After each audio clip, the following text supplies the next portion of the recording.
Järgmine laul tuleb oma otsaga 17. või 16. sajandist Saksamaalt.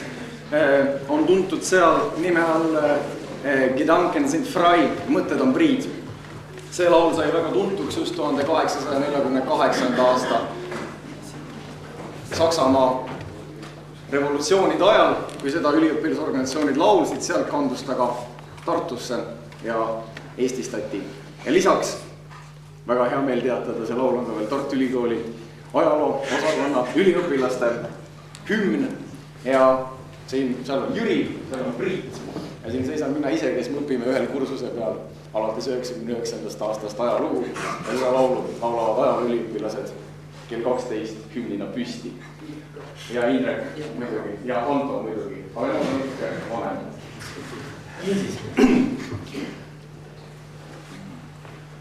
Me mõtted on Priit, kes suudaks meid köita, kes vägev on nii, et vangi neid peita.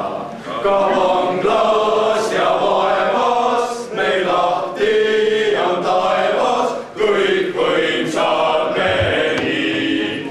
Me mõtted on Priit, kõik võimsad me nii.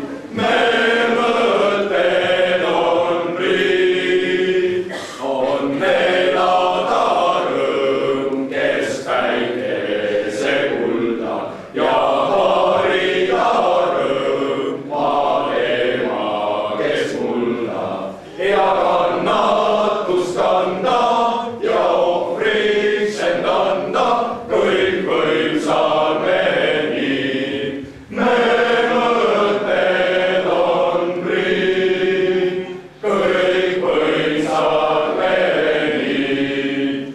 Me mõtted on Priit, kõik muu meil